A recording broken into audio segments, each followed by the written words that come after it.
Hello all, welcome back. कैसे हैं आप सब लोग? आज हम लोग गुड्स एंड सर्विस टैक्स की सीरीज में इंटर स्टेट ट्रांजैक्शन से रिलेटेड जर्नल एंट्रीज को देखेंगे एक क्वेश्चन के थ्रू।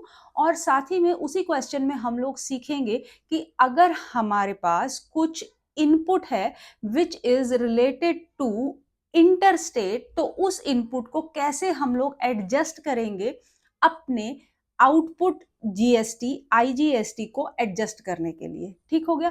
तो ये सारा चीज आज हम लोग एक छोटे से क्वेश्चन के थ्रू समझने वाले हैं। और क्वेश्चन रहा ये। क्वेश्चन मुझे बोल रहा है कि I have to pass journal entries in the books of Swaminath of Kerala state. So हम लोगों को स्टेट डिफाइन करी गई है केरला, और हमको बोला गया है कि जीएसटी का परसेंटेज जो ये गुड्स में ट्रांजैक्ट कर रहे हैं उसके ऊपर जीएसटी का परसेंटेज लगेगा 18%। 18% का मतलब हो गया सी और एस का अगर मैं बाइफर्केशन करूं तो वो 9% 9% का होगा। ठीक हो गया? इतनी चीज आप लोगों को पता है।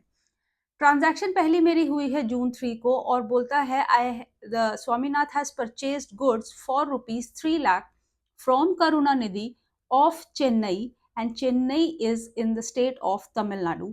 अब करुणानिधि, एक तो हमें नाम दिया गया है, तो सबसे पहली चीज ये समझ आ गई कि ये हमारी है क्रेडिट परचेजेस। ओके, तो this is my credit purchase. और ये मैंने क्योंकि अपनी स्टेट, जिस स्टेट में स्वामीनाथ का बिजनेस है उस स्टेट से अलग स्टेट से करा है, तो this is the case of inter state transaction. और इंटर स्टेट ट्रांजैक्शन के केस में यहाँ पे क्योंकि परचेजेस है, और परचेजेस पे मेरे पास जो जीएसटी आता है वो होता है इनपुट जीएसटी। और कौन सा जीएसटी होगा, किस नेचर का होगा? IGST, integrated goods and service tax. ये मेरे पास इनपुट में आ जाएगा। दूसरी मेरी परचेजेस है जून 9 को, और वो है परचेज गुड्स फॉर ₹50,000 फ्रॉम गोपालन। अब गोपालन से जो मैंने परचेजेस करी हैं, अगेन क्योंकि मुझे नाम दिया गया है, अगेन ये मेरी कौन सी परचेजेस हुई? ये हुई मेरी credit purchase. And this is done in the state of Ernakulam which is in Kerala. तो केरला स्टेट का ही मेरा डीलर है और केरला की ही उसने परचेजेस करी है। तो ये मेरा केस बनता है इंट्रा स्टेट परचेजेस का। और इंट्रा स्टेट परचेजेस के केस में जो इनपुट मैं इकट्ठा कर रही हूं वो कौन सा इनपुट होगा मेरे पास? CGST and SGST. You very well know this. Next transaction मेरी हुई है जून 16 को, और यहाँ पे मैंने गुड्स को सेल करा है। थोड़ी सी लंबी ट्रांजैक्शन है, धीरे धीरे हम लोग समझेंगे। यहाँ पे इन्होंने बोला है कि हमने गुड्स सेल करे हैं जिनकी कॉस्ट है 80,000। Now this is 80,000 is the cost. और आप लोगों को अगर पता होगा तो हम लोगों का जो सेल्स होती है that is on selling price. And what is selling price? Selling price is cost plus profit. ठीक हो गया? Selling price is equal to cost plus profit. तो अभी देखते हैं, मुझे अभी सिर्फ यहाँ पे गुड्स की कॉस्ट दी हुई है जो बेचे गए हैं। Now he has made a sale to Naidu Ji, and Naidu Ji belongs to Hyderabad again. It is different state from Kerala. ये मेरी हो गई इंटरस्टेट सेल्स। इंटरस्टेट सेल्स, और इंटरस्टेट सेल्स में मैं जो कलेक्ट करूंगी वो होगा आउटपुट आईजीएसटी। हम अभी क्वेश्चन डिकोड कर रहे हैं, बहुत धीरे धीरे चल रहे हैं। अब हम लोगों को नेक्स्ट देखना है कि जो नायडू जी को हमने 80,000 की कॉस्ट के गुड्स सेल करे हैं उसका सेलिंग प्राइस कितना है? Let's identify. Now these goods costing 80,000 were sold at a profit of 25%। 25% इसमें मेरा प्रॉफिट है। तो सेलिंग प्राइस क्या होगा? 80,000 की कॉस्ट प्लस 25% किसका? 80,000 रुपीज का 25% मेरा प्रॉफिट इसके अंदर ऐड होगा कॉस्ट के अंदर, और वो निकल के आएगा मेरा सेलिंग प्राइस। साथ ही में बोलता है कि एक ट्रेड डिस्काउंट भी दिया गया है उनको एट द रेट ऑफ 10%, 10% का ट्रेड डिस्काउंट। ट्रेड डिस्काउंट और कैश डिस्काउंट को हमने बहुत अच्छे से अपने जर्नल एंट्रीज वाले सीरीज में कवर किया था, बेसिक अकाउंटिंग की सीरीज में कवर किया था। आप इसको हमारी पुरानी प्लेलिस्ट देख के फाइंड आउट कर सकते हैं। तो ट्रेड डिस्काउंट 10% है। अभी इसको जब हम ट्रांजैक्शन को लिखेंगे तब हम प्रॉपरली इसका वर्किंग नोट बनाएंगे और देखेंगे how to deal with the trade discount. Next मेरी ट्रांजैक्शन आती है। Now he has sold goods at Kottayam. Again Kottayam is in Kerala, same state. तो ये हो गई इंट्रा स्टेट सेल्स। और इंट्रास्टेट सेल्स के ऊपर जो मेरा आउटपुट जीएसटी कलेक्ट होगा वो होगा सीजीएसटी एंड एसजीएसटी। ठीक है, ये आउटपुट मैं कलेक्ट करने वाली हूं। नाउ गुड्स कॉस्टिंग, अगेन यहाँ पे मुझे वर्ड लिखा हुआ है कॉस्टिंग, ध्यान देंगे तो 2.5 लाख रुपए की मेरी कॉस्ट है गुड्स की, और ये 2.5 लाख रुपए में मैं ऐड करूंगी अपना 60% profit. That sounds too much but it's okay for a question. 2.5 lakh के ऊपर मुझे प्लस करना है 60% प्रॉफिट, और ये 60% किसका निकल के आएगा? 2.5 लाख कॉस्ट का, 2.5 लाख का 60% प्रॉफिट हम लोग ऐड करेंगे 2,50,000 में, और वो निकल के आएगा मेरा सेलिंग प्राइस। यहाँ पे भी मुझे बोलता है कि कुछ ट्रेड डिस्काउंट दिया गया है हमारे बायर को, तो ट्रेड डिस्काउंट दिया है यहाँ पे 15% का, और ये जो मेरी सेल हुई है ये हुई है अगेंस्ट अ चेक, तो इसका मतलब ये हमारी नॉर्मल ट्रांजैक्शन थी, यहाँ पे कोई क्रेडिट सेल्स नहीं हुई है, कैश सेल्स आप इसको बोल सकते हैं, बैंक के थ्रू सेल्स हुई है, और ये पैसा आपने जाके बैंक में डिपॉजिट कर दिया।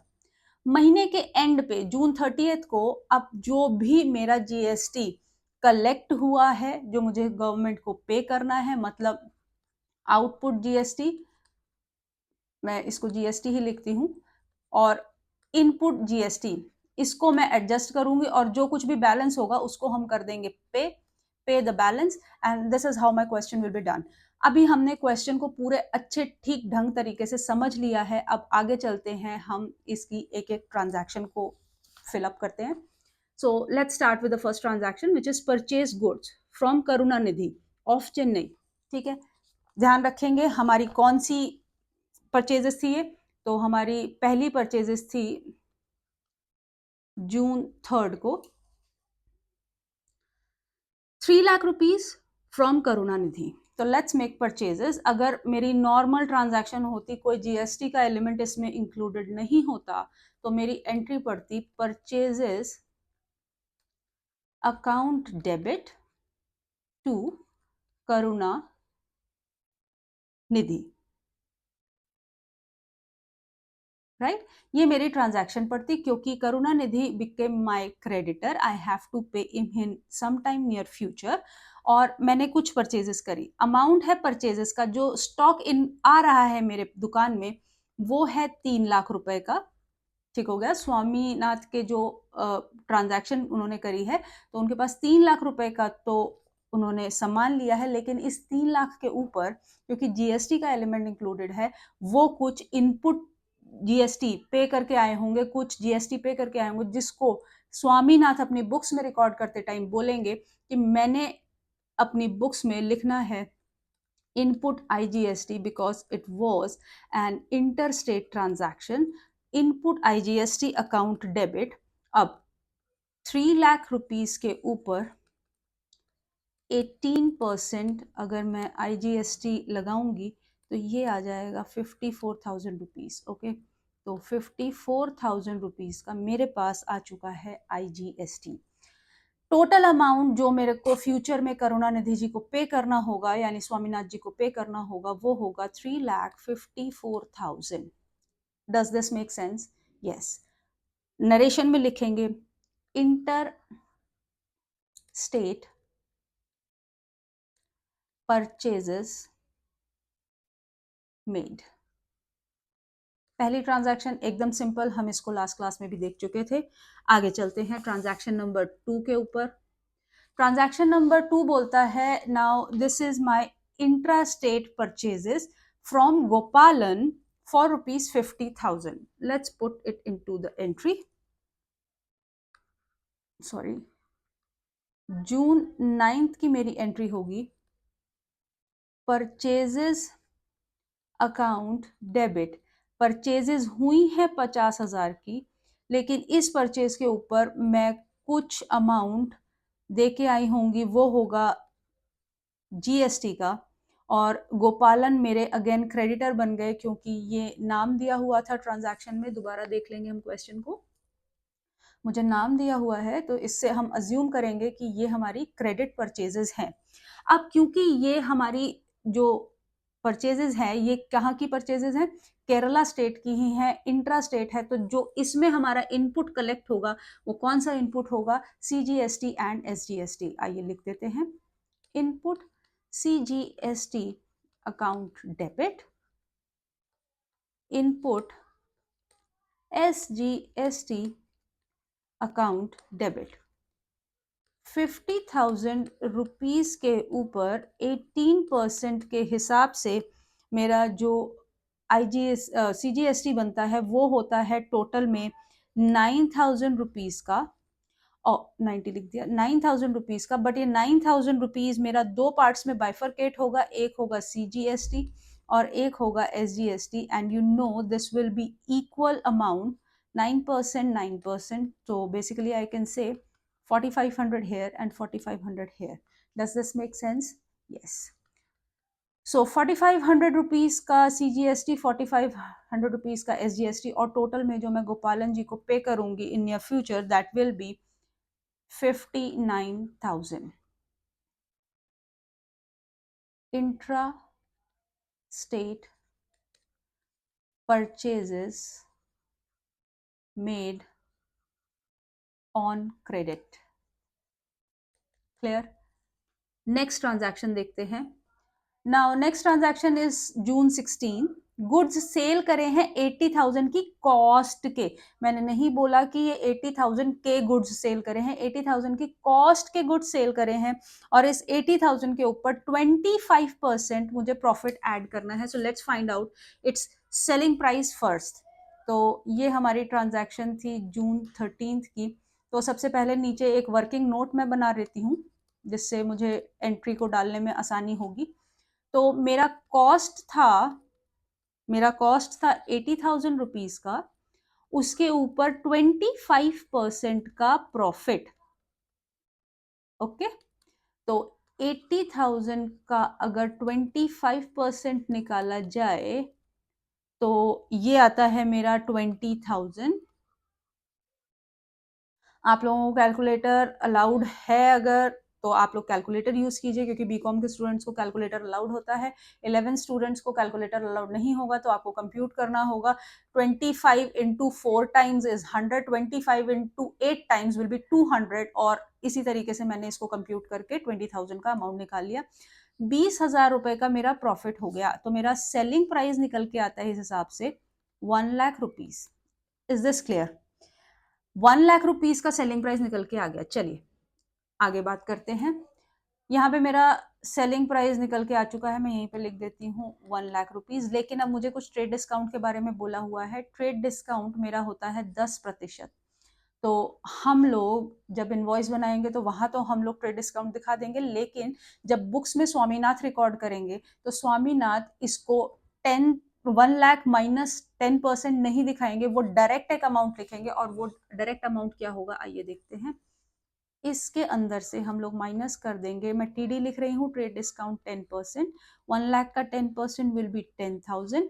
तो मेरे पास 90,000 की, इसका मतलब मैंने करी है सेल्स. ठीक हो गया. इसीलिए अब मैंने पहले एंट्री नहीं डाली थी. ये हमने सेल्स करी किनको है एक बार देख लेते हैं. नायडू जी को सेल करी है, नाम लिखा हुआ है, इसका मतलब अगेन ये हमारी है क्रेडिट सेल्स. और कौन सी सेल्स है? अगेन इंटर स्टेट सेल्स है.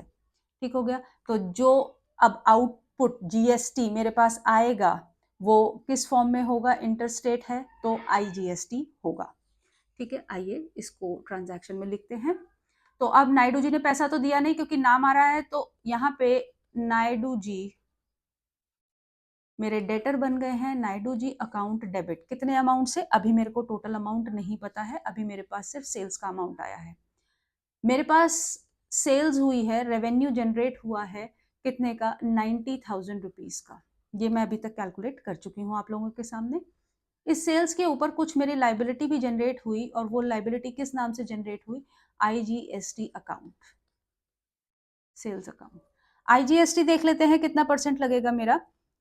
मेरे पास 90,000 रुपीज का जो सेल हुआ है, अब इस 90,000 रुपीज के ऊपर मुझे लगाना पड़ेगा 18% GST. ठीक हो गया. तो जो मेरा फाइनल अमाउंट ऑफ सेल्स है जो फाइनल अमाउंट ऑफ सेल्स है, सेलिंग प्राइस था 1 लाख रुपीस का, उसको कंसिडर नहीं करना, कंसिडर किया जाएगा जो सेल अमाउंट है। ठीक है, सेल अमाउंट के ऊपर आप IGST लगाएंगे और आपको पता चलेगा कि ये आपका निकल के आ जाता है कुछ 16,200 रुपीज का। Is this okay? तो यहाँ पे मैं फिल कर दूंगी 16,200 rupees. Is this clear?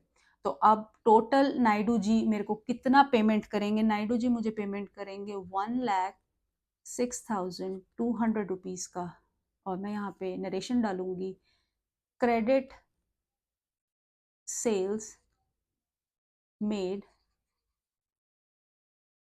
Inter state, यहाँ पे लिख लीजिए, पहले ऊपर आगे ही लिख लेंगे, inter state credit sales made to Naidu ji. Is this clear? यहाँ तक अभी सब सिंपल चल रहा है, हम सिर्फ ट्रांजैक्शंस डाल रहे हैं। अगली लास्ट ट्रांजैक्शन मेरे सामने है सेल्स की। हमने इंट्रा स्टेट सेल्स करी है, within the state sales करी है कोट्टयम में, अगेन जिसकी कॉस्ट दी हुई है 2.5 लाख, 60% प्रॉफिट। चलिए पहले यहां तक सॉल्व करते हैं। ट्रांजैक्शन की डेट एक बार चेक कर लेते हैं, 22 जून 22 को फिर से मैं एक वर्किंग नोट यहां पे बनाऊंगी। वर्किंग नोट में होगा मेरा कॉस्ट प्राइस था 2,50,000। ठीक, उसके अंदर मुझे प्रॉफिट ऐड करना है 60% प्रॉफिट।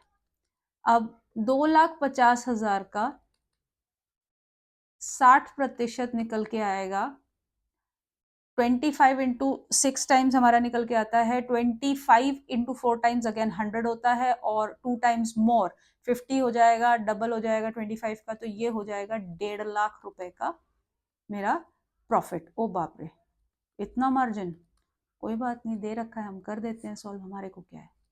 ठीक है, 4 लाख रुपीस का आपका आ गया सेलिंग प्राइस, सिंपल। लेकिन इस ट्रांजैक्शन में भी आगे कुछ चक्कर था, वो चक्कर था हमारा ट्रेड डिस्काउंट का, कि 15% ट्रेड डिस्काउंट दिया जाएगा। और ये जो ट्रांजैक्शन हुई है ये किसी चेक के अगेंस्ट हुई है, इसका मतलब हम लोगों ने बैंक में पैसा लिया है। ठीक हो गया, ये एक तरीके से कैश ट्रांजैक्शन है, क्रेडिट ट्रांजैक्शन नहीं है। कैश का, क्रेडिट ट्रांजैक्शन का ऑपोजिट एक्चुअली कैश ट्रांजैक्शन होता है, तो हम बैंक या कैश सेम मानते हैं।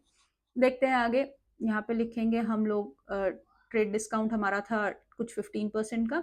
अब यहाँ पे हम लोग लगाएंगे minus trade discount at the rate 15%।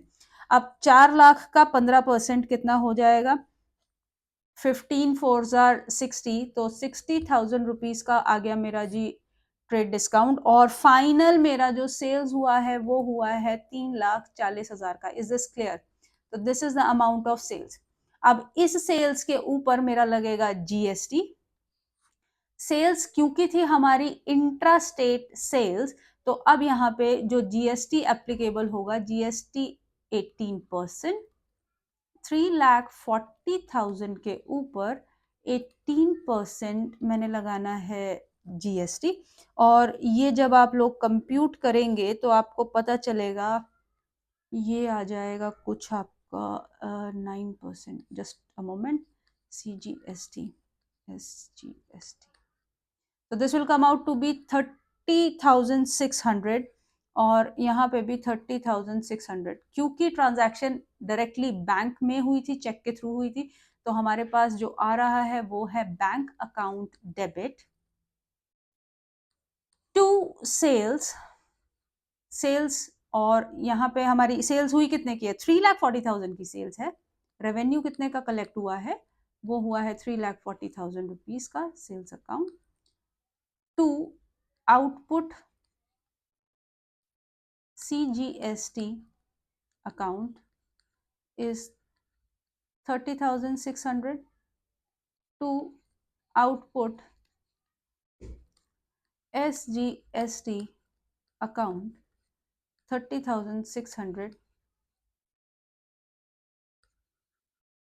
intra state sales made against check। Is it simple? इसका टोटल अमाउंट हम यहाँ पे लिख देंगे which comes out to be 0021 and this is 7 8 9 10 40। Okay, तो ये आ गया 4,01,200 रुपए का हम लोगों ने बैंक में टोटल अमाउंट रिसीव करा, जिसमें से स्वामीनाथ का खुद का पैसा कितना है 3,40,000, बाकी सरकार को दे दिया जाएगा। यहां तक की सारी हमारी ट्रांजैक्शंस हो चुकी हैं खत्म। अब हम आगे चलते हैं the most complex and most interesting part पे कि payment made of the balance amount. तो आइए सीखते हैं अब ये हमें पेमेंट कैसे करनी है। सबसे पहले देख लेते हैं हम लोग, यहाँ पे ऊपर लिख रही हूँ, वैसे आपको ऐसे सेपरेट लिखने की जरूरत नहीं है, आप यहाँ पे लिखेंगे जून 30th। अब जून 30th में आप लोग एंट्री डालेंगे और एंट्री मैं बाद में डालूंगी, पहले मैं आप लोगों को सिखा रही हूँ वर्किंग नोट नेक्स्ट शीट के ऊपर। ठीक है, यहाँ पे हम लोग लिख रहे हैं वर्किंग नोट। वर्किंग नोट में सबसे पहले हम लोग देखेंगे कि हमारे पास इनपुट क्रेडिट अवेलेबल कितना था, और यहाँ पे मैं ऐसे लाइन डाल देती हूँ और यहाँ पे लिख लेते हैं output GST payable. Is this clear? तो अब आइए एंट्रीज के थ्रू देखते हैं मेरे पास कितना क्या क्या अवेलेबल है। पहली ट्रांजैक्शन में मेरे पास इनपुट आईजीएसटी है 54,000 रुपीज का।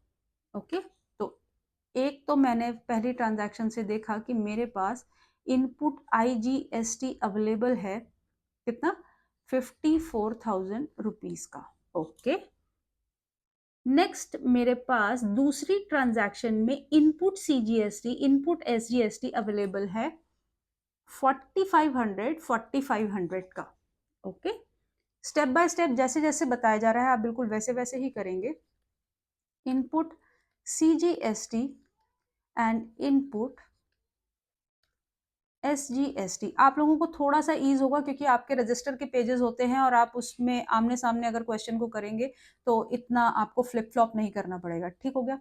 तो ये मेरा इनपुट फिलहाल के लिए अभी इतना दिखाई दे रहा है। आगे देखते हैं क्या और चीजें मेरे पास अवेलेबल है, ये हमने कंसिडर कर लिया।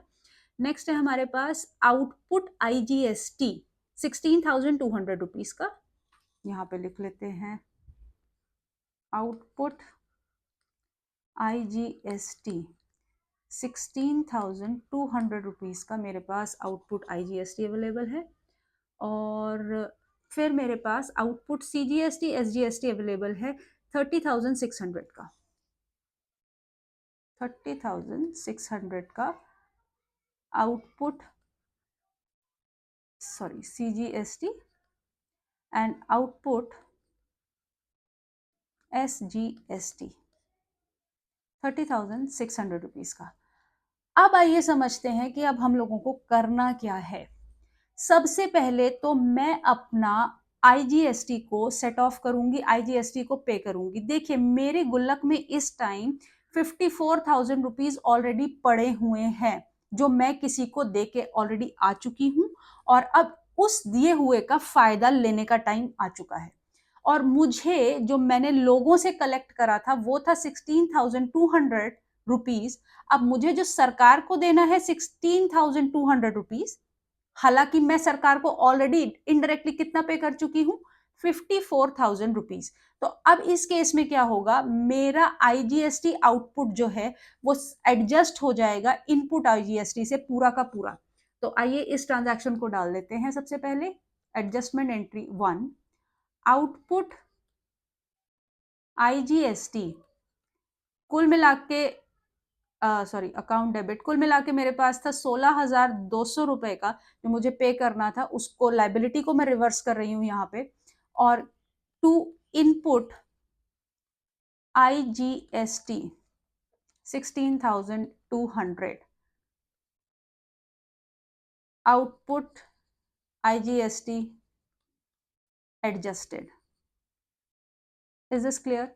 आईजीएसटी को ही एडजस्ट कर लिया इनपुट आईजीएसटी के साथ जो मेरे पास भतेरा सारा था, बहुत सारा था। तो अब देखते हैं कि मेरे पास ये इनपुट आईजीएसटी का बैलेंस क्या बचता है। इनपुट आईजीएसटी बैलेंस 54,000 का था, जिसके अंदर से मैंने 16,200 पे कर दिया, तो अब मेरे पास जो बच रहा है आउटपुट IGST वो है 37,800 रुपीज का। Does make sense? कोई दिक्कत वाली बात नहीं है। अब 37,800 से होगा क्या? जैसा कि आप लोग जानते हैं IGST कौन लेवी करता है और कौन कलेक्ट करता है? Central government. और CGST भी कौन लेवी करता है और कौन कलेक्ट करता है? Central government. तो जो बैलेंस IGST है उससे सबसे पहला एक काम करेंगे, हम लोग अपना CGST सेट ऑफ कर लेंगे। इस क्रेडिट को अभी हाथ नहीं लगाएंगे, इसको इंटैक्ट रहने देंगे। रूल कहता है कि जितना IGST का पेमेंट है उसको आउटपुट CGST से एडजस्ट कर लो। आइए कर लेते हैं, जैसा बोला गया है वैसा वैसा करते हैं। तो मेरे पास है इस टाइम पे output CGST account debit, liability right of कर रहे हैं। 30,600 रुपए का आउटपुट CGST पेबल है टू इनपुट IGST। मेरे पास इस टाइम इनपुट IGST में टोटल अमाउंट पड़ा था 37,800 का, बट मुझे CGST कितना पे करना है? 30,600 का। तो इसका मतलब अभी भी एक्सेस ही है IGST। तो हम लोग आउटपुट CGST के जितना अमाउंट एडजस्ट करवा लेंगे आउट इनपुट IGST से। आइए कराते हैं।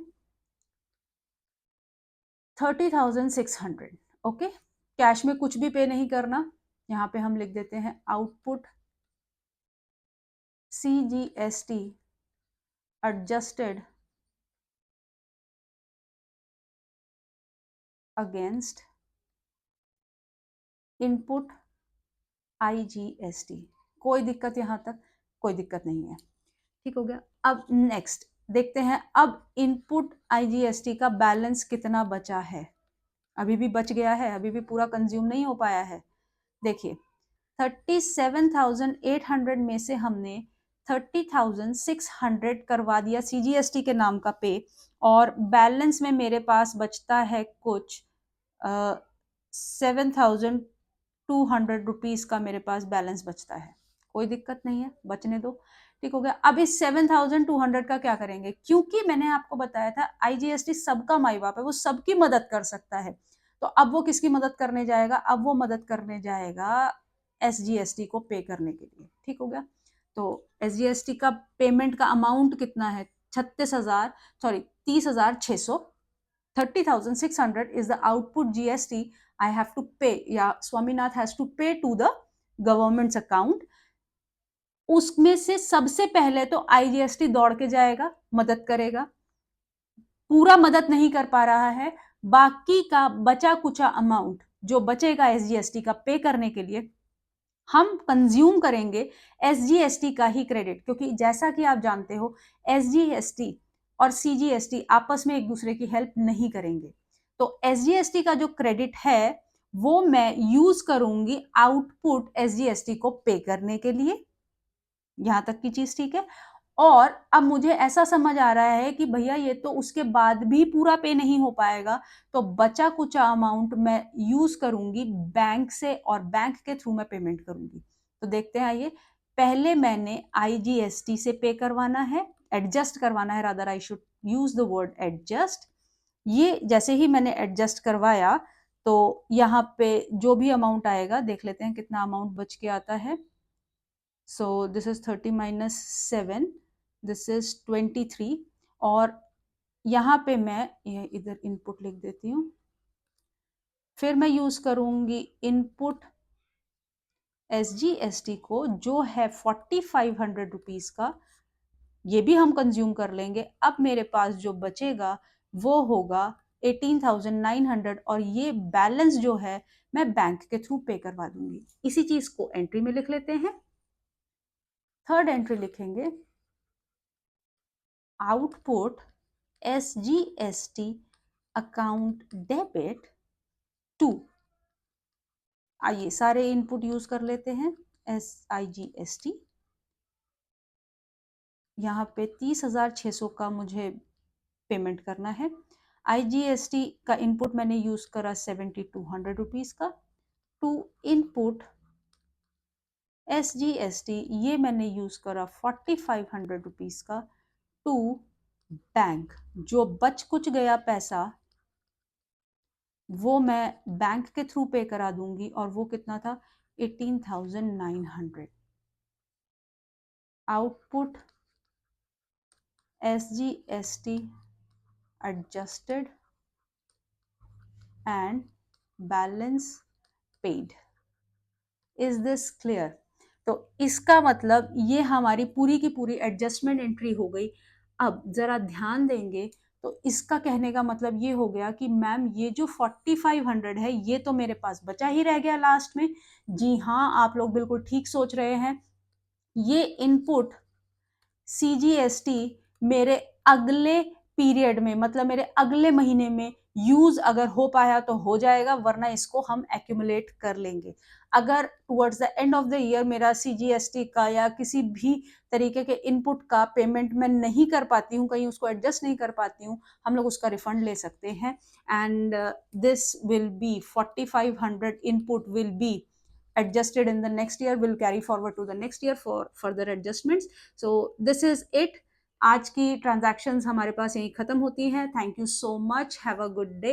प्लीज़ इस चैनल को ज़्यादा से ज़्यादा सब्सक्राइब कीजिएगा, अपने फ्रेंड्स के साथ बहुत ज़्यादा शेयर कीजिएगा, and we will see you in the next class.